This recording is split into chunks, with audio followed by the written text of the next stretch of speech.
നമ്മുടെ വീട്ടാവശ്യത്തിനുള്ള ഇഞ്ചി നമുക്ക് ആവശ്യമുള്ള നേരത്ത് ഏത് കാലത്താണെങ്കിലും വിളവെടുക്കാവുന്ന ഒരു മെത്തഡാണെന്ന് പറയുന്നത്.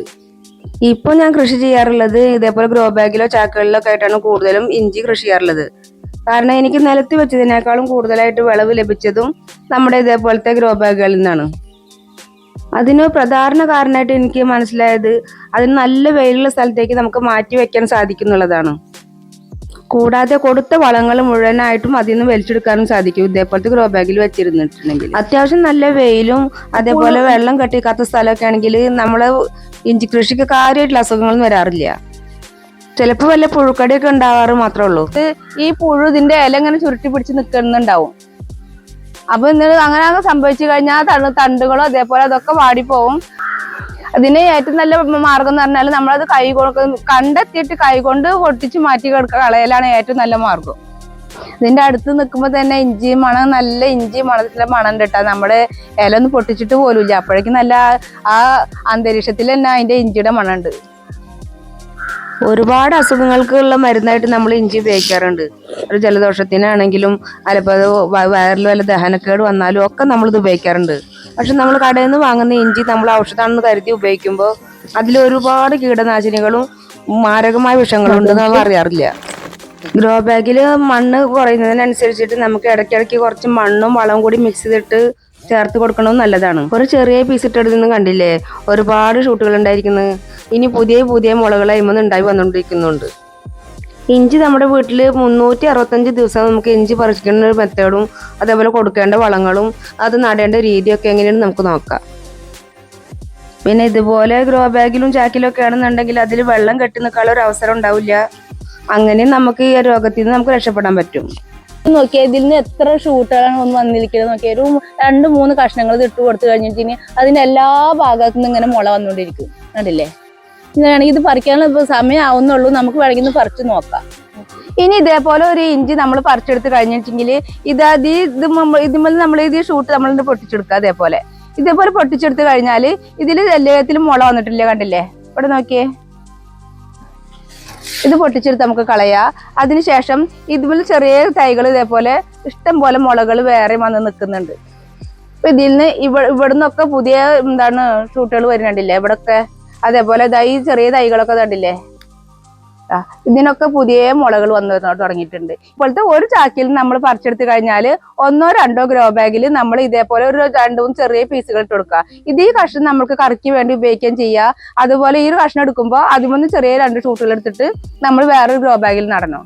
അപ്പൊ അങ്ങനെ കഴിഞ്ഞിട്ട് ഉണ്ടാക്കി കഴിഞ്ഞാൽ ഇതിന്റെ ഇത് ഒരു 2-3 ആഴ്ചക്കുള്ള ഇഞ്ചികൾ നമുക്ക് ഉണ്ടാവും. എല്ലാ ദിവസവും നമുക്ക് ഇഞ്ചി ആവശ്യം വരുന്നില്ല. അപ്പൊ നമുക്കിത് 2-3 ആഴ്ചക്ക് ഉപയോഗിച്ച് കഴിഞ്ഞാൽ ഇനി അത് കഴിഞ്ഞ് 1 മാസത്തോളം കഴിഞ്ഞിട്ടാവും നമ്മൾ അടുത്ത ഗ്രോ ബാഗ് നമ്മൾ പറിക്കുക. അപ്പൊ ആ ഗ്രോ ബാഗിൽ നമ്മൾ ഇതേപോലെ തന്നെ ഒരു 2 ഗ്രോ ബാഗിൽ അഡീഷണൽ ആയിട്ട് വേറെ ഉണ്ടാക്കുക വേണം. അപ്പൊ അങ്ങനെ നമ്മളിങ്ങനെ കുറേശ്ശെ നമ്മുടെ വീട്ടാവശ്യത്തിനുള്ളത് കുറേശ്ശെ ഇങ്ങനെ പറിച്ചെടുത്താൽ മതി. ഇനിയിപ്പോ ഇത് പറിച്ചെടുക്കുന്ന സമയത്ത് ഇതേപോലെ ഒരുമിച്ച് പറിച്ചെടുക്കേണ്ട ആവശ്യമൊന്നുമില്ല. ഇതേപോലെ 2 കടകൾ വേണമെങ്കിൽ നമുക്ക് പറിച്ചെടുക്കാം. അതാ നമ്മുടെ അപ്പൊ അതേ ആവശ്യമുള്ളെങ്കിൽ ഈ 2 കടകൾ നമുക്ക് പറിച്ചെടുത്താൽ മതി. എന്നിട്ട് അതിനുശേഷം നമുക്ക് ഈ ഒരു ഗ്രോ ബാഗിൽ നിന്ന് തന്നെ ഒരു 4-5 തവണ ആയിട്ട് നമുക്ക് വിളവെടുക്കാം. അപ്പൊ അങ്ങനെ നമ്മൾ ചെയ്യുകയാണെങ്കിൽ നമ്മുടെ ഒരു ഗ്രോ ബാഗ് എടുക്കുമ്പോൾ 2 ഗ്രോ ബാഗിൽ നമ്മൾ നടുന്നത് കൊണ്ട് തന്നെ നമ്മുടെ ഇഞ്ചി കാലാകാലങ്ങളിൽ നമ്മളിങ്ങനെ എല്ലാ ദിവസങ്ങളിലും നമുക്ക് ഇഞ്ചികൾ നീളത്തിൽ ഉണ്ടായിക്കൊണ്ടിരിക്കും. അപ്പോൾ തന്നെ ഒരു 10 ഗ്രോ ബാഗാണ് ഇപ്പൊ ഞാൻ നട്ടിട്ടുള്ളെങ്കിലും ഇനി ഒരു 2-3 മാസം കഴിയുമ്പോഴേക്കും അത് ഒരു 12-20 ഗ്രോ ബാഗ് ആയിട്ട് മാറിയിട്ടുണ്ടാവും. നമ്മൾ കാരണം പറിച്ചെടുക്കുമ്പോൾ വീണ്ടും നട്ട് ഇങ്ങനെ ഉണ്ടാക്കുകയല്ലേ. അപ്പൊ അങ്ങനെയാണ് വെച്ചെങ്കിൽ 365 ദിവസവും നമുക്ക് നമ്മുടെ വീട്ടിൽ തന്നെ ഇഞ്ചി ഉണ്ടാക്കിയെടുക്കാൻ സാധിക്കും. നമ്മൾ കടയിൽ നിന്നൊന്നും പോയി വാങ്ങേണ്ട യാതൊരു ആവശ്യം വരുന്നില്ല. ഇനി പറിച്ചെടുത്ത ഇഞ്ചിയിൽ നിന്ന് 2 കഷ്ണം നമ്മൾ എങ്ങനെയാണ് നടുന്നത് നോക്കാം. സാധാരണ ഇഞ്ചി മൂത്ത് കഴിഞ്ഞിട്ടുണ്ടെങ്കിൽ അത് കുറച്ച് 2 ദിവസവും നന നിർത്തി കഴിഞ്ഞാൽ അതിന്റെ തണ്ടൊക്കെ കണ്ട് വാടിപ്പോവും. അപ്പൊ പിന്നെ നമുക്ക് പറിച്ചെടുക്കാൻ വളരെ എളുപ്പമാണ്. ഇതേപോലെ അരിഞ്ഞു കളയേണ്ട ആവശ്യം വരുന്നില്ല. നമ്മളിത് പ്രായമാവുന്നതിന്റെ മുന്നേ തന്നെ പറിച്ചെടുത്തോണ്ട് തന്നെ അതിന്റെ കടയ്ക്ക് വണ്ണം വളരെ കുറവാണ് കേട്ടോ. നല്ല സാധാരണ കടയിൽ നിന്ന് കിട്ടുന്ന അത്ര തന്നെ വലിപ്പമില്ലെങ്കിലും നല്ല വണ്ണമുള്ള കടകൾ ഉണ്ടാവാറുണ്ട്. ഇത് കറി വെക്കാൻ വേണ്ടി കഷ്ണങ്ങൾ മാറ്റി വെക്കാൻ അതിന് ഒരു കഷ്ണം ഇതേപോലെ പൊട്ടിച്ചെടുത്തിട്ട് ഇത് പുതിയൊരു ഷൂട്ടാണ് വരുന്നത്. ഇത് നടാൻ വേണ്ടി ഞാൻ മാറ്റി വെക്കുകയാണ്. വേണമെങ്കിൽ നമുക്ക് അതിന്റെ വേരൊക്കെ ഒന്ന് കട്ട് ചെയ്തിട്ട് കൊടുക്കുക. ഞാൻ ഇത് നടാൻ വേണ്ടി ഒരു പഴയ ബക്കറ്റാണ് ഇട്ടിട്ടുള്ളത്.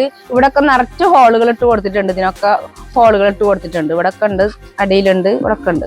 കാരണം ഈ ഇഞ്ചിയുടെ ഒരു പ്രത്യേകത എന്ന് പറഞ്ഞാൽ വെള്ളം കെട്ടി നിന്നാൽ പെട്ടെന്ന് ചീഞ്ഞു പോകുന്ന ഒരു സാധനമാണ് ഇഞ്ചി. ഇനി വെള്ളം കെട്ടി നിൽക്കാതെ തന്നെ ഇതിന് മൂട് ചീയലൊക്കെ വരുന്ന ഒരു രോഗമുണ്ട്.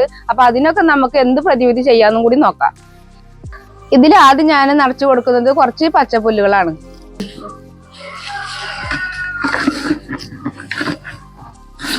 ഇനി അതിന്റെ മേലെ നമുക്ക് കുറച്ച് കരിയിലും കൂടി ഇട്ട് കൊടുക്കാം.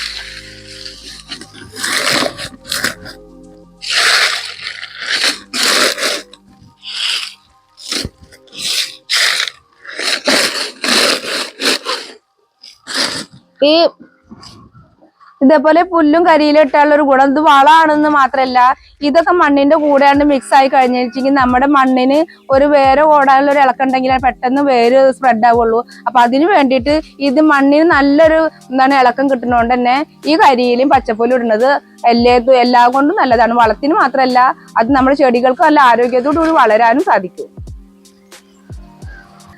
അതിന്റെ മേലെ നമ്മൾ കുറച്ച് മണ്ണിട്ട് കൊടുക്കാം.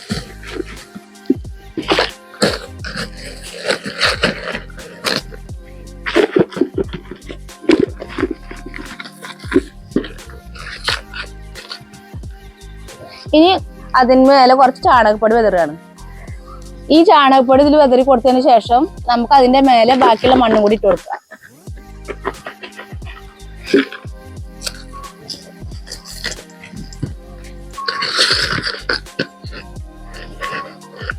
ഈ 2 ചെറിയ പീസുകളാണ് ഞാൻ ഇതിൽ ഇട്ട് കൊടുക്കുന്നതിന്. ഇതിന് ഒരുപാട് ഷൂട്ടുകൾ ഉണ്ട് കേട്ടോ. 1, 2, 3, 4, 5 ഷൂട്ടാണ് ഇതിന് വന്നിട്ടുള്ളത്. അതേപോലെ ഇതിന് 5 തൈകൾ നമുക്ക് പെട്ടെന്ന് ഉണ്ടാവും. അതേപോലെ തന്നെ ഇതില് 1, 2, 3 തന്നെ കാണുന്നുള്ളൂ. അപ്പൊ ഇത് 2 കൂടി നട്ടു കൊടുക്കുന്നുണ്ട്. ഇനി ഇത് വലുതാവുന്നതിനനുസരിച്ച് നമ്മൾ നേരത്തെ പറിച്ചെടുത്തില്ലേ, അതേപോലെ ഒരുപാട് ഷൂട്ടുകൾ അതിന് ഉണ്ടായിക്കൊണ്ടിരിക്കും.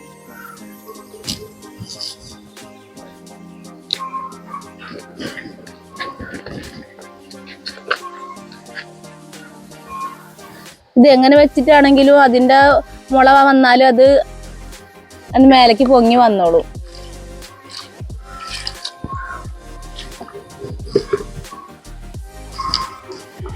ഇനി അത് കുറച്ച് ദിവസം കൊണ്ട് തന്നെ ഈ കരിയിലെയും അതേപോലെ പച്ചപ്പുല്ലും മണ്ണും അതേപോലെ ചാണകപ്പൊടി കൂടി മിക്സ് ആയി കഴിഞ്ഞാൽ നല്ല വളമായി എന്ന് മാത്രമല്ല, നല്ല വളരാനുള്ള ഒരു അറ്റ്മോസ്ഫിയർ അതിനുണ്ടായി കിട്ടുകയും ചെയ്യും. ഇതിന് ഞാൻ ഒരു കുറച്ച് ദിവസം തണലത്തേക്ക് വെച്ചിട്ട് ഒന്ന് മുള വന്നതിന് ശേഷം മാത്രമേ ഞാൻ വെയിലത്തേക്ക് കൊണ്ടുവയ്ക്കുള്ളൂ. നമ്മുടെ ഇഞ്ചി കൃഷിക്ക് പെട്ടെന്ന് ബാധിക്കുന്ന ഒരു രോഗമാണ് അതിന്റെ മൂട് ചീയല്. അത് ഒഴിവാക്കാൻ വേണ്ടിയിട്ട് നമ്മൾ നടുന്ന സമയത്ത് തന്നെ വേണമെങ്കിൽ നമുക്ക് കുമ്മായം കുറച്ച് ഇട്ട് വെച്ച മണ്ണുണ്ടെങ്കിൽ ഒരു 15 ദിവസം ഇട്ടിട്ട് ട്രീറ്റ് ചെയ്ത മണ്ണുണ്ടെങ്കിൽ ആ കുമ്മായം ചേർത്ത മണ്ണ് ഇടുകയാണെങ്കിൽ പെട്ടെന്നൊന്നും അസുഖം വരില്ല. പിന്നെ വേണമെന്ന് വെച്ചിട്ടുണ്ടെങ്കിൽ നമുക്കത് കുമ്മായിട്ടിട്ട് മാറ്റി വെച്ച മണ്ണുണ്ടാവുമല്ലോ, അത് ഏതായാലും ഇഞ്ചിക്ക് കുറേശ്ശെ ഇടയ്ക്കിടയ്ക്ക് മണ്ണിങ്ങനെ ആഡ് ചെയ്ത് കൊടുക്കണം. വളം ചേർക്കുന്നതിനനുസരിച്ച് നമ്മൾ കുറേശ്ശെ മണ്ണ് ആഡ് ചെയ്ത് കൊടുക്കും. അപ്പൊ അതിന്റെ കൂടെ കുമ്മായത്തിനും കൂടി മണ്ണും കൂടി ആഡ് ചെയ്ത് കൊടുക്കുകയാണെങ്കിൽ പെട്ടെന്നുള്ള രോഗബാധകളൊക്കെ ഒരുവിധമൊക്കെ തടയാൻ നമുക്ക് സാധിക്കും. പിന്നെ അതിന്റെ വളർച്ചയ്ക്ക് വേണ്ടിയിട്ട് നമുക്ക് ഏറ്റവും നന്നായി കൊടുക്കാൻ പറ്റിയ ഒരു വളമാണ് പച്ചച്ചാണകം കലക്കി ഒഴിക്കുക. പച്ചച്ചാണകം കലക്കി ഒഴിച്ചിട്ടുണ്ടെങ്കിൽ അതിന് പെട്ടെന്ന് തന്നെ നല്ല പച്ചപ്പ് വന്നിട്ട് നല്ല ആരോഗ്യത്തോടു കൂടി അത് വളരും.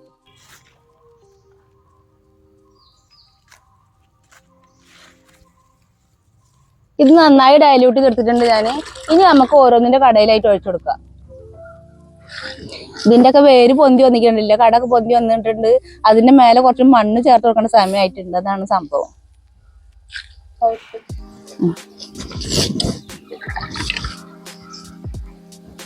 ഇതൊക്കെ ഒരുപാട് ഷൂട്ടുകൾ ഇതുണ്ട്. നമുക്ക് പറിച്ചെടുക്കുന്ന സമയത്ത് നല്ല കട ഉണ്ടാവുകയും ചെയ്യും.